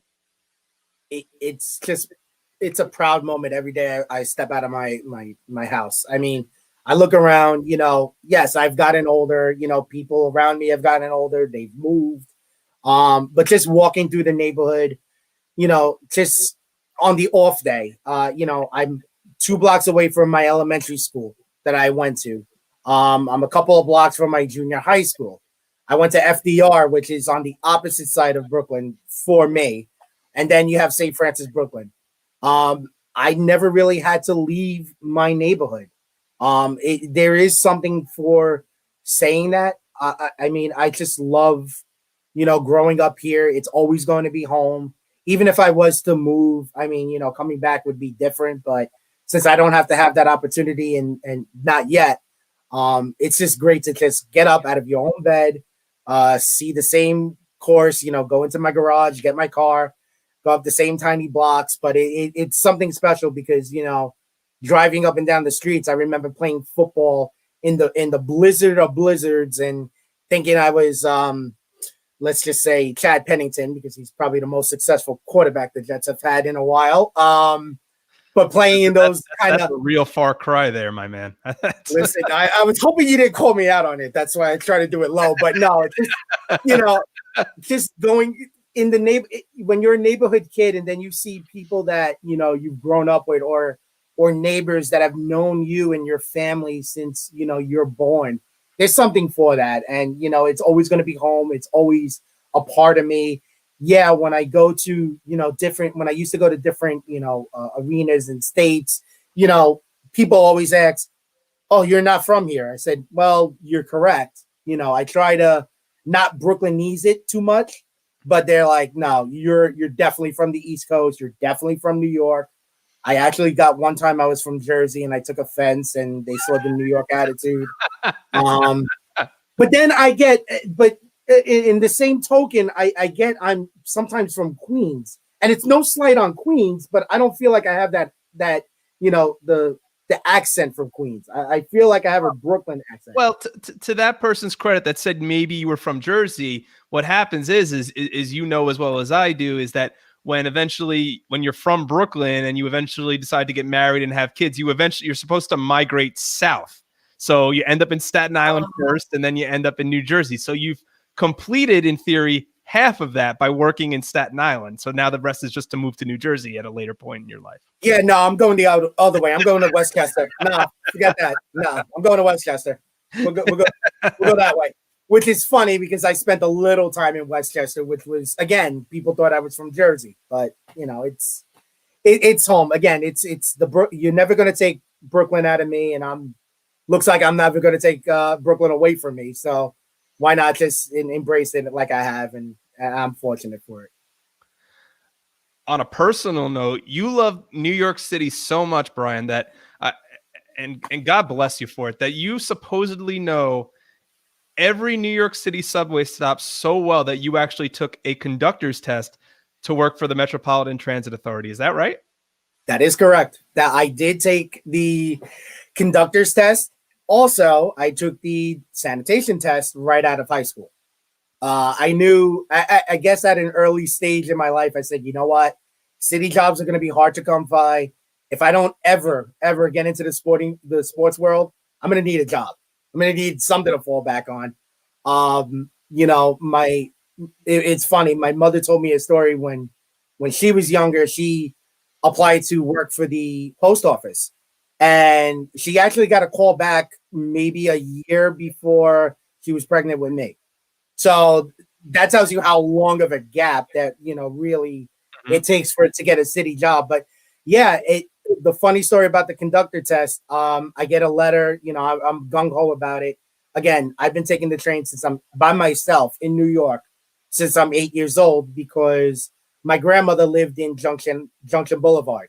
Now, if you know Queens, I'm not going to quiz you on it, but that's the 7 train. I was going to say that's Mets land right there. That's another conversation for a later day. But I wanted to go see my grandmother, and my father worked nights. He worked at Columbia University. So again, I'm surrounded by trains because we don't have a car in New York up until I was 17. So how are you going to get around this big city? The train.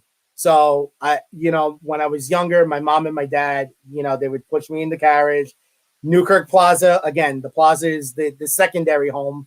I would just go, they would push me by the train, and I would just be infatuated by seeing the trains move. And I know this story is going to really put a smile if my mother and father are watching, but the sound that the doors make when you're a kid is boop, boop. So that's always stuck with me for some reason. And I hear it now to this day, because when it's really quiet from my room, I can actually hear the F train on 18th Avenue. So it's more of a comfort feeling. People like hearing the sound of rain or running water or crickets.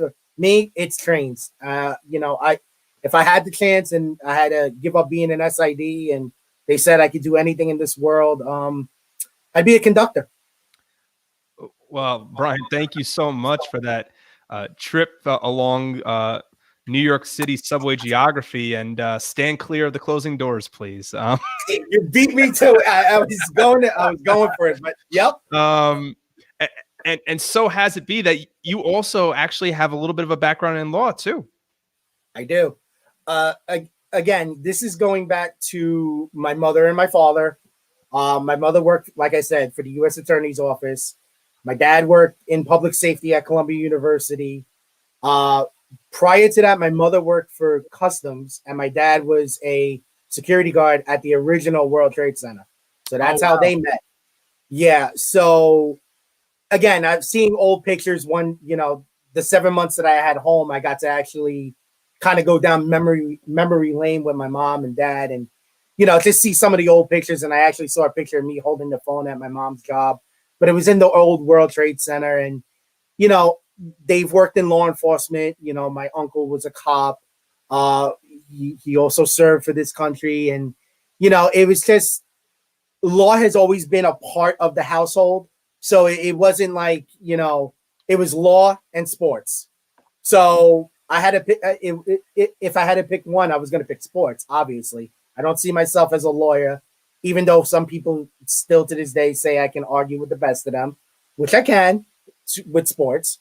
But no, getting the opportunity when I was in St. Francis as a sophomore, I got to intern at the U.S. Attorney's Office in support services.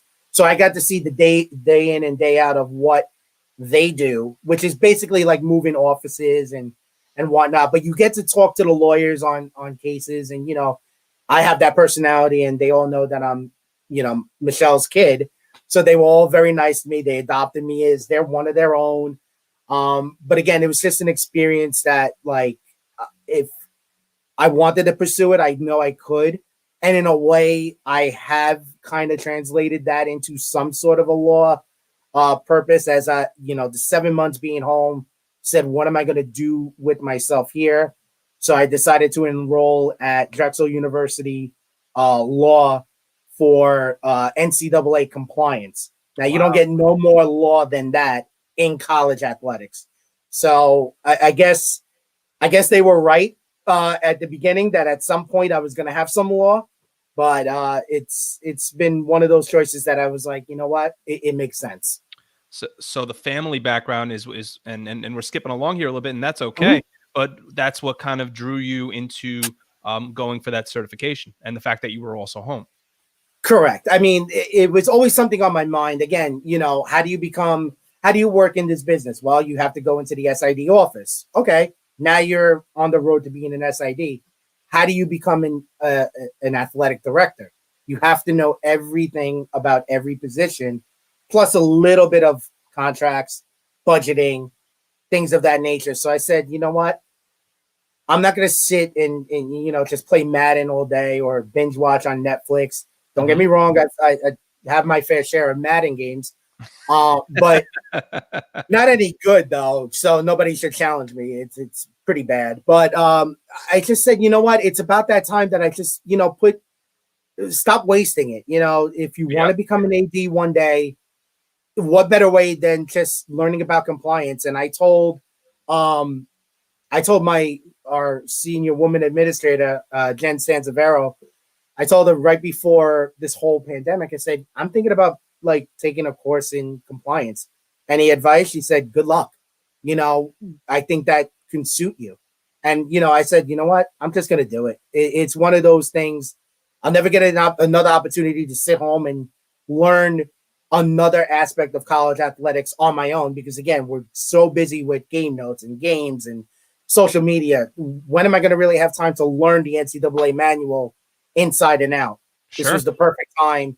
And I'm really in the two courses that I just finished. It's only a 5-course graduate certificate, but in the two courses, I give tremendous kudos to all the compliance directors across the nation, because it is hard. I mean, it is now in a world, a post pandemic world, which we're trying to strive for. What is going to happen with eligibility? What's going to be, the norm in compliance? So I think that's kind of where the circles were, circling, and I was like, why not jump in on it now? They're not going to go back to the old formula. You're going to have to adapt on the fly. Why not learn? And if you learn it and pick it up and you like it, go for it. If you don't, well, you learn something new every day, and that's not something to just smite your nose on. It's good. You learn something. And you said that in order to become an AD, you need to dip your hand, basically put your hand in every cookie jar that would be associated with your position in terms of leading an athletic department, and now you're getting your certification in NCAA compliance from Drexel. You got your master's degree in business management from Manhattanville. So that goes back to what you were saying about spent a little time in Westchester. So you got your master's in business management, you got your MBA from Manhattanville. So you're checking all the boxes that are necessary for you to earn that path towards eventually becoming that athletic director that you want to be. Exactly. And again, it's everywhere along the line. And my time at Manhattanville, again, goes back to kind of Nick Guerrero. He told me he was taking a couple of courses there. And I said, what's this all about? Said, yeah, it could be fun. He was taking actually a law class, business, baseball and law. I didn't get a chance to take that class because it wasn't open, but I just fell in love with Manhattanville, and just for the first time, because again, I'm a 5-mile radius born Brooklynite. I went to the elementary school down the street. Like I told you, going to Manhattanville was the first time in my life that I actually got away from the city. So, being on campus, just getting another, experience like that was rewarding. I made lifelong friends that now, we talk football, where, most of my friends now are parents, and I couldn't be so happy for them. But we reminisce about our times at Manhattanville and professors that we had and crazy professors that we've had. Some with ties to college athletics. I mean, I was sitting in one of the classes, and one of my professors was the former AD at Fairfield, Gene Doris. Mm-hmm. And it was an interesting class. But the one quick story, we were in class one Wednesday, and it was our St. Francis women's team against Fairfield's women's team at Fairfield, and I'm typing away. He stops the class and he asks me, "What are you doing?" I said, "Sorry, I'm sorry I'm making a lot of noise, but I don't know if you noticed, but our two teams are playing each other and we're beating you right now." He's like, "Oh, so you're the SID at St. Francis?" I said, "Yes." So we all so me and Professor Doris, we talked afterwards, and of course, the lineage of people that he knows, and it overlapped with me because John Thurston was the coach. So we started talking about JT, and it was just more connections and more building. But ultimately, I believe Fairfield won. And then he didn't, I didn't get a bad grade or anything. So I guess it was a win-win for me, except for the game. No retaliation there. No, luckily. Brian, let's transition to your involvement and what's become a real grand involvement with the governing body for us in the athletic communications profession, COSIDA. And you've served on the mentorship program for the last 4 years, and you were named the chair of the inaugural COSIDA Mentorship Committee in 2019. How honored were you to receive an appointment like that? It was a tremendous honor. I mean, I've always felt that mentorship, you need somebody in your life to point you in that right direction, whether it be parents, an older brother, somebody in your field that you trust. Again, I mentioned my mentors in this field, Dave Ganzel, my peers.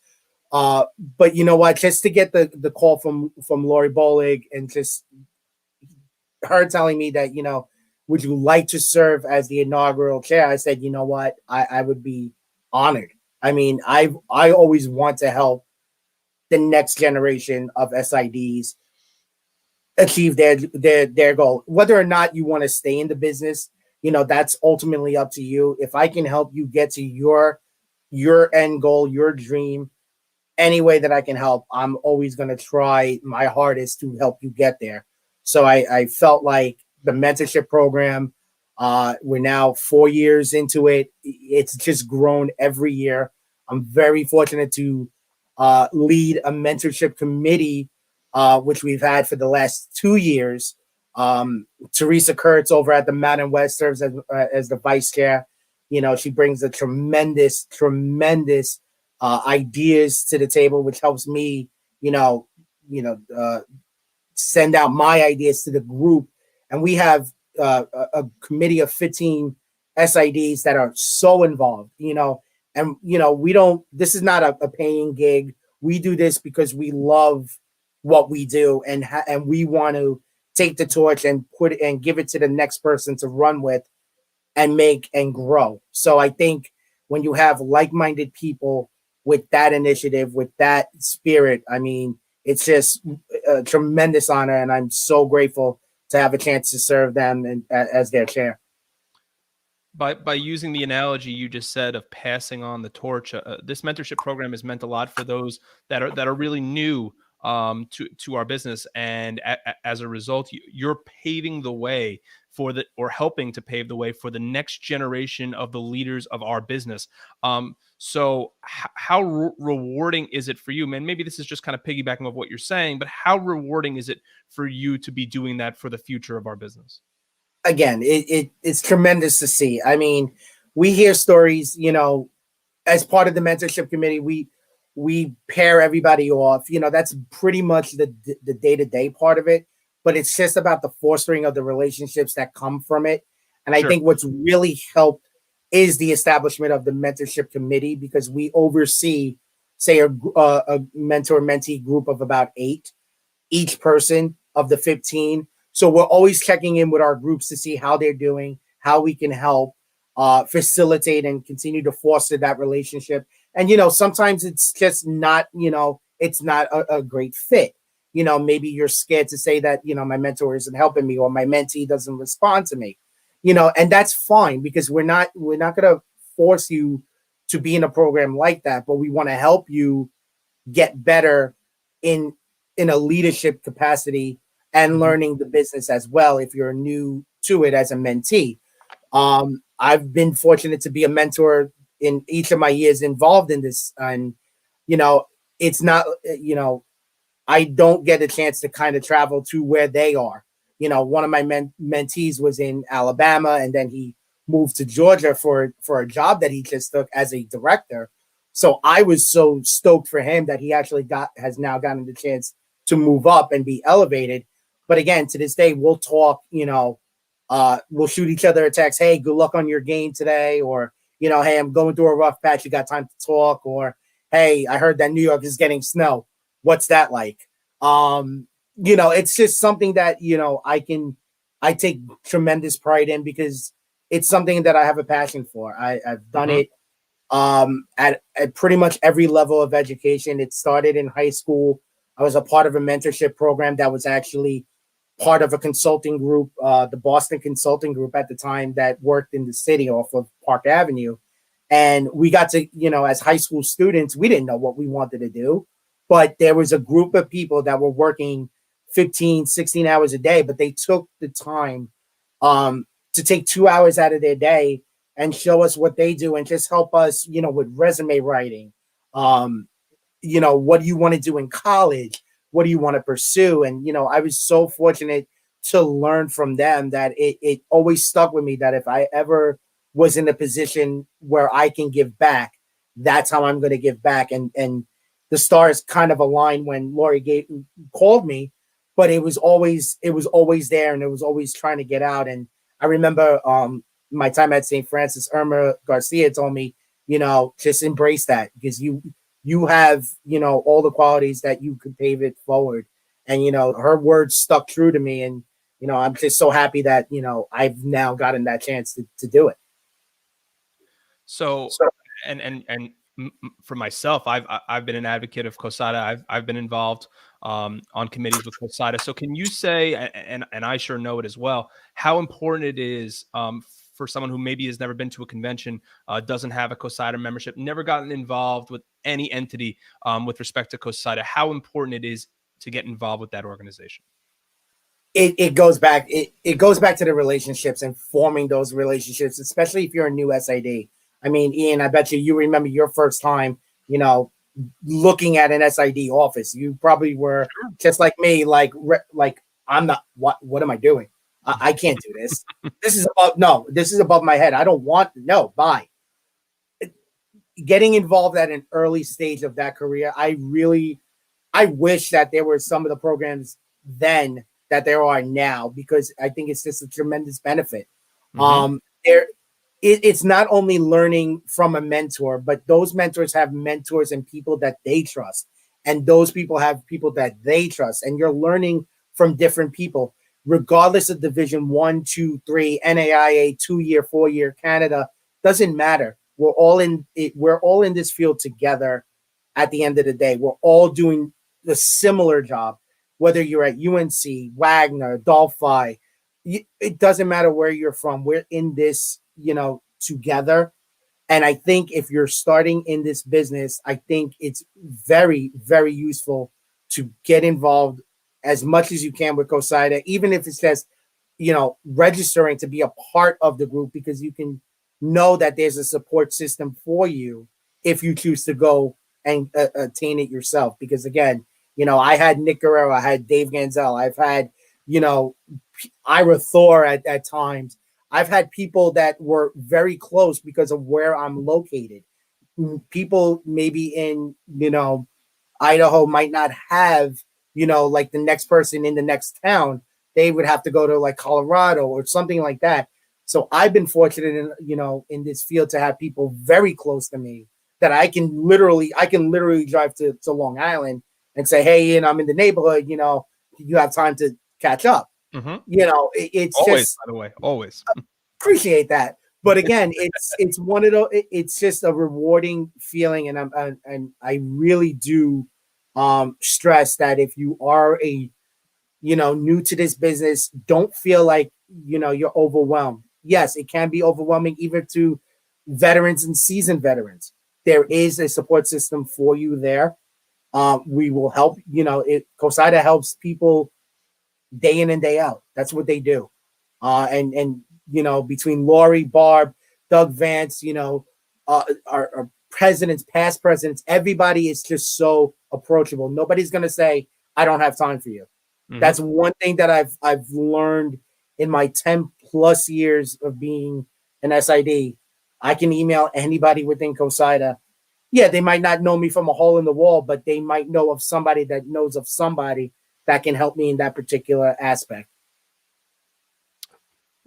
Let's tailor the conversation back to last March and bring COVID into the fold, because it's just a part of life now. And at the time, your basketball seasons had already concluded, but your spring season was underway. So can you take me through the events on the Hill at Wagner when the announcement came down that collegiate sports was going to stop? Sure. Like I mentioned earlier, we were just coming back. I was just coming back with our women's basketball team on March 9th, March 10th, actually, from Western PA.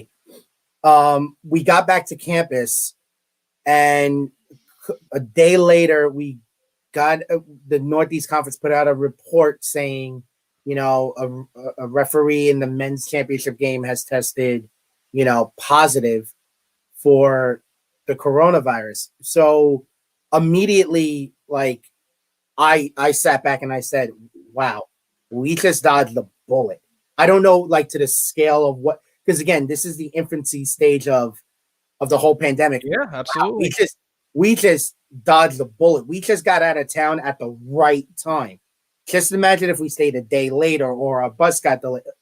Yep. I don't want to sit here and say, absolutely. Yeah. Exactly. So it's like, wow, all right, that's one bullet dodge, for lack of a better phrase. But then the following week, now I'm in baseball season. We played 9 or 10 games. And I remember our baseball team going to Fordham, and Fordham said that they're not letting any fans in to the stadium. So it again, our minds are trained. Fans in the stands. We're doing game notes. We're doing a full production. I'm expecting to see a baseball game that I know, but there's no fans. It's a bare skeleton, setup. This is where it started saying this is very weird and very eerie. I'm not quite sure. I mean, speaking for me personally, I'm a little scared of what's going to happen next, because it's the fear of the unknown. Absolutely. So I can only imagine how my student athletes at Wagner and across the country are thinking at the exact same moment. For going down the timeline, where we finally made the announcement that, March Madness and no spring sports going forward. I felt for our student athletes. I mean, that is to hear that as a senior, your season is done. You don't have a season, the spring season, senior season. That's it. Whatever you did up to that point, you're done. There is no more. There is no tomorrow. That's crushing. I mean, I felt sick for a couple of days just internally. Like, Yep. It's just a so surreal feeling that, like, what do you do next? What's the next step? How do you, like, again, I become, you become the voice of the student athlete. So you're thinking from a student athlete's perspective. You're angry, you're crushed, you're hurt, you to a degree you maybe feel betrayed. I mean, you have all these feelings that you probably can't explain. So if you're going through that, how do you, the administrators, myself included, I'm feeling for you, and now I got to feel for me, because what do I do now for, this is my job, this is my career, what's going to happen next? Because this is going to affect not just me, not just our people at Wagner, but this is going to affect everybody in the country. What is that next step? How do you go? How do you move? So it was, still, while, we're starting to, claw our way back from it in certain aspects, it's still not, for me at least, it's still not the same. But in the same token, it's a new challenge and a new adventure to kind of tackle on, because again, this is something that no SID before me, before you, before our predecessors has ever had to deal with. Mm-hmm. So we're in uncharted territory. So again, I come from, the background of keeping an open mind and just assessing the situation. How do we make this negative into a positive? How do we start to heal, if you want to use that phrase? And I think, just in seeing what, the NEC and the MAC and just many different conferences in the weeks and months that followed, just seeing how they've become the voice of the student athletes and really using the student athlete's voice to expand upon the brand of their college has really worked out in what to get through this, because we're still not out of the woods yet. But again, there's some stability of normalcy that, we could see a basketball game. Yeah, the benches are 6 feet apart. The stat crew people are 6 feet apart. But at the end of the day, it's still basketball. It's still, they're going to get a chance to play their sport. Football in the bigger conferences have gotten the chance to play. There are contingency plans, I'm sure from different colleges that spring sports are going to soon follow. I mean, we saw the model from professional sports. We know that it can be done. Now we just have to do it, in my opinion, in a safe way for the student athletes so they can get back to some sort of normalcy. I'm pretty speechless at that response, Brian, because I had a list of questions of what I wanted to ask you with respect to this pandemic, and I'm pretty sure you just checked all the boxes. So, and I think to a certain degree, you've even answered my next question, which was, what is your level of excitement? And I can only imagine, based on the response you just gave, for collegiate athletics returning, and especially, I mean, you were furloughed, and to be back, and for you to just be back in some sense of normalcy. I mean, like I said, to kick it off, NEC, has been my home for the last 12 years. So now that our women's team and our men's team are going to kick off conference, action, finally, yes, we have some conference, teams that have already played. Just right now, a shout out to St. Francis U for beating Pitt, that we got to actually watch on the outside looking in. It's things of that nature that kind of, we have a saying in the NEC, it's NEC pride. There is no bigger time right now that you're going to be prideful of that, of your fellow conferences. But for me and our staff, we're really looking forward to our home openers this weekend. We have scheduled for 4 straight games, two women, 2 men. we can't wait. I mean, we've been planning for months now, and I feel like every Zoom call that we have, we check off the box. It's one day closer to the home opener. It's one day closer. It's coming. It's here. Guess what? Saturday and Sunday and Monday and Tuesday, we're gonna start to finally heal for our end. So, like you said, I was gone for 7 months. You ask anybody that knows me, I'm not the person to sit here and just, twiddle my thumbs and just, binge watch at Netflix. Yeah, it's great to do that. I was chomping at the bit to do something. I wanted to work on game notes. I wanted to do a media guide. I wanted to do stuff. But hearing somebody's I could not do it. I was a little bit lost, which then sparked, going back to school. Currently spending more time with my immediate family, my mom, my dad, my grandmother who lives downstairs that we kind of call each other. Calling my brothers, just spending, taking that time for me because again, I've been working since I'm 15 and I feel like I haven't stopped working. So the 7 months of being told you can't work or you're not allowed to open my eyes to new opportunities and just to keep my mind sane to work on different projects. You know, I've started, most people have seen on my personal Instagram, my Thanksgiving story that I helped my mom and my dad. We made Thanksgiving dinner because it's always been a tradition in our family to cook that big meal. Now I'm starting to gain more of appreciation for not just eating the food, but just to help prep and cook the food and just be thankful for that. A side note, I've been in the beginning stages with my mother. She's always wanted to write a cookbook. And now that I've had the time, we've actually set out a template and recipes and pictures, and Wow. we're starting. It's not a full announcement, but that is our breaking news, as I know. Uh, Congratulations. Thank you, but it's something that I wanted, her to do for years. I said, listen, I can't cook ramen noodles by myself before this.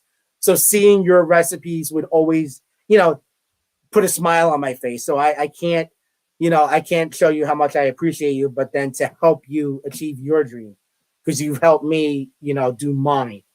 Um, and for me, that's all part of like the mental health. The physical part, I've tried to walk more because it's been 7 months. So, can't sit in bed all day, can't just stay in your room.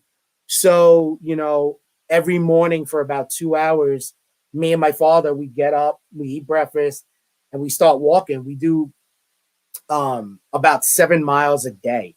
We walk from our house, to Coney Island Avenue, uh, Coney Island Hospital, and walk back. We Wow. walk to Prospect Park. Yeah, anybody that knows me, I never used to walk. I was always take the bus, take the train, take the car. Now it's me and my dad. We walk, to Prospect Park. We walk to Coney Island Hospital. It's it's given me the appreciation during this time to actually spend more time with my family. And yes, the pandemic sucks. It's affected everybody. It's terrible, but there is some good that has come out of it, at least for me in my personal life. I've gotten to be closer to my parents now, more than before, because again, I'm always on the go, on the go, on the go. Even when I'm here or at work, I'm on the go. I was forced to actually sit and just, stay and just learn, relearn how to be a son, how to be, a better son. Spend time with, virtually call my friends, talking Facebook Messenger about the Eagles or the Giants or the Jets or just anything that, I wanted to do for 7 months that I could not do because I had a game. I was traveling. I love being on the bus. I love traveling with the team. I love covering an event. I love the student athletes. I love promoting. I love my career. I'm starting to love being my personal self again, which I lost for a very long time. but I'm starting to get it back, and I'm learning how to now incorporate the two, which I think that if it wasn't for this pandemic, I would never get a chance to do. So I'm grateful that I got to work on me for once. I think, Brian, to that point, in everything you just said is that this pandemic, to anyone that's been furloughed or not, that this pandemic and this time at home have put a lot of things for us. And this is for anyone. This doesn't have to be for people that work in collegiate athletics. That it puts a lot of things in perspective. It really shows you how tight to hold on to your family and how to take some time for yourself. And I think the three words that we always hear a lot in our business is work-life balance. And we need to find a way to balance them both so that this way we're not, we might be 1 week working the 80-hour work week in the office and then find a way the following week to balance that out by spending time with our families, because that's what we need. Sometimes you just need that mental break, and this pandemic and with all the cases that we've seen and all the deaths that this just puts a lot of things in perspective. A couple more questions here before we finish up here, Brian. I wanted to tie in our Friday show, the Primetime Rundown, where we focus more on professional sports and also tie in a lot of collegiate as well. That you actually have a relationship that I never knew with one of our college basketball insiders on the show, Jaden Daly, who has his Daily Dose of Hoops blog. So a nice little check mark there for Jaden. But how does your relationship date back with Jaden exactly? So I was in need of a play-by-play guy for our game at St. Francis against Central Connecticut. And I sent out the listserv to everybody in the New York City area, and I get an email from Jaden Daly. He comes recommended from SKU, where I've heard a little bit of rumblings from St. John's. And, I listened to his demo. I said, you know what? This kid is knowledgeable. He understands the game of basketball. Irma, Dave, you got to hire Jaden for play-by-play. We need one. Okay. So basically, I got the okay. I was like, okay, let's it's sink or swim time. Jaden knocked it out of the park. He spent 4 years with us there at St. Francis. And then just seeing him grow, not only as a broadcaster, but with his own personal daily dose of hoops, the insider knowledge that he has about the MAC and about when at the time he was covering NEC hoops as well to a degree. I mean, it was just refreshing to read and know Jaden's, background about it. And I believe he's done a tremendous job. Mm-hmm. We actually, I forget the year. So if I'm messing up years, Jaden right, and Nick, I'm sorry. Right. We're getting old, Ian. I'm sorry. It's happening. The senior moment. But we went 40, up, buddy. It's okay. It's okay. We went up to Boston, Chestnut Hill, for Boston College UNC. Now everybody knows Jaden is the biggest UNC fan. So we get up there, we watch the game. He's just going nuts. I'm like this. I'm actually watching a college basketball game and I'm not statting it. Nick, do you feel uncomfortable? I tell Nick at the time, I'm like, you feel uncomfortable too? He's like, yep. So I walked around. I walked around Conti Forum, and I'm like, I can't do this. I had to go outside. I could not watch the game. I can't tell you the number of college basketball games that I've been to that I haven't been at in a working capacity. I must be able to count them on one hand, Brian, in terms of like college basketball games that I've attended in a non-working capacity. I'm in the same boat. I mean, outside of that one, I think right before. Coincidentally enough, right before the pandemic officially hit the A10, we were supposed to go, but I never got a chance to go. So the tournament kind of closed itself. So I was like, damn, I was so close to go to my 5th game in 6 years, not statting, not doing anything to that nature. So it was, when we went to Boston, it was a cool experience. Again, it was just buddies going for a college basketball game. I mean, it was great. And Jaden has always helped me out in a pinch. Whenever I needed a broadcaster or a PA guy, he did a lot of our baseball PA announcing, and he did a tremendous job for us, and he's one of the guys that I can, among many that I can really call in a pinch and not have to worry about, oh, I can't. No, B, whatever you need, I'm there. So he's done a tremendous job, and shout out to Jaden with Daily Dose of Hoops and continued success. As a close, Brian, to talking about the pandemic and the results in our business of the pandemic and this conversation as a whole, what would you say? I mean, because you said it yourself, you were furloughed. We're seeing so many furloughs, so many lost jobs, and as a result, we're seeing a lot of hiring freezes. We're seeing a lot of professionals in our business not being retained as well, even after being furloughed. What can you say, especially to someone who's aspiring in this business and watching all these things unfold and really getting down on themselves as to why they might not be getting a job? How could you tell them to keep their heads up about this profession? I would definitely just tell them, like anything else in this life, it's hard. Life is hard. There's no one playbook for everything that you're going to do. You're always going to be thrusted into certain situations where the outcome is going to be positive, negative, indifferent. It's the mantra that I live, instilled by me by both my parents is, you make of this life what you're going to put in. So for me, if you continue to be a workhorse and you grind, don't change that about yourself, especially if you're aspiring to be in this business. If you're a workhorse, be a workhorse. If you have to work on, public speaking or game notes or anything to that nature, just work on the little tedious stuff, but don't lose yourself in that process, because once you lose yourself, it's very, very hard to bounce back and regain that. There were times that I said, you know what, I'm done being an SID. I'm done with this profession. I'm going to go working, like I said, working catering, make a cookbook, deliver coquito to people that I know, which is a Spanish eggnog. But, it's just, you put in what you want from this career, this life, whatever you choose. It doesn't have to be, sports. If you want to be a doctor, lawyer, teacher, officer, anything that you want to do, just put your head down, work hard. When it gets too hard, I'm sure there is somebody in your life. There's at least one person that you can say, hey, I just can't figure it out. Can you help me? Can I just lean on you to talk it out?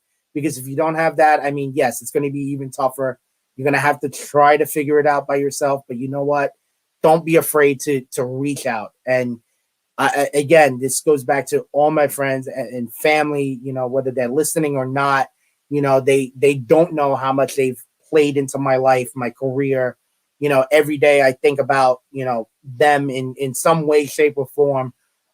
If I talk to them or not, but it's one of those things that without them, I'm not here. I'm not talking to you right now, Ian. I'm not 12 years into this, journey that I'm on. It's not what I look for. It's just what gets me going, and it continues to get me going. And I think if you're new to the business, reach out. Hell, if you want to reach out to me, drop an email. I don't delete emails. I think I still have my original email from St. Francis at one point working. I can't. If I can help you, I will. If you can help me, I hope you could, because I don't know everything. I'm not going to sit here and say I do. I want to learn as much as I can. And like I said earlier, I'm in a position where I can get the torch. I got it from a lot of smarter people than me. I hope to give that torch to people like Joey, people like Patrick McCormick, people that have a passion for this business and want to do great things in it, and just continue to strive every day. Well, Brian, we can't thank you enough for spending just about the last 2 hours here with us, offering your words of inspiration and sharing what's been some great career experiences with us. We really do appreciate it. And we can't thank you, our viewers, enough as well for tuning in and posting your comments that we've been sharing throughout the night. And Brian, again, thank you so much for coming on tonight and being a part of the show. We really appreciate it. I appreciate it, Ian. Thank you, guys. Much appreciated. So, Brian, if you don't mind just hanging out for a couple more minutes, as we would like to just let our fans know here on the Eastern Observer what's coming up this week here. If you actually liked tonight's interview, and we sure hope you guys did, that make sure please that you tune in Wednesday night, as Joey will wrap up the first 48 episodes of the Primetime Rundown interview series with an emotional conversation with one of the National Hockey League's best in the booth, the play-by-play man for the Detroit Red Wings. Ken Daniels will be here to share that story this Wednesday, December 16th at 8 p.m. right here on the Eastern Observer. Be sure to start your morning with our newest show, the Daily Wrestling News Show, with our very own Ryan Joy, every Monday through Thursday, starting at 10 a.m. Eastern Standard Time. And then if you need more wrestling, the Essential Wrestling Podcast will be back tomorrow night, as they are every Tuesday. Al Carl, John Smith, Ryan Joy, John DeConti, and Gary Mahaffey return for another week of updates and highlights, with coverage beginning at 6 p.m. And then finally, Joey, Rob, and I will be back on Friday to break down all the latest happenings in the world of sports with episode number 45 of the Primetime Rundown. That's this Friday, December 18th at 6 p.m. And all programming can also be seen on the I-95 Sports Network and Zingo Television, channel 198. Ladies and gentlemen, thank you so much for making us a part of your Monday evening. Please be sure to continue to tune in to the Primetime Rundown interview series right here on the Eastern Observer, as well as the rest of our programming. As I mentioned, we're available for view on the I-95 Sports Network, Zingo Television, channel 198, and now available for download on Apple and Google Podcasts, as well as Spotify. Ladies and gentlemen, one more time, Brian, thank you so much for being with us tonight. For my special guest, the Director of Media Relations at Wagner College, Brian Morales, I'm Ian Schraier, wishing everybody at home a very happy holiday, and we'll see you next time.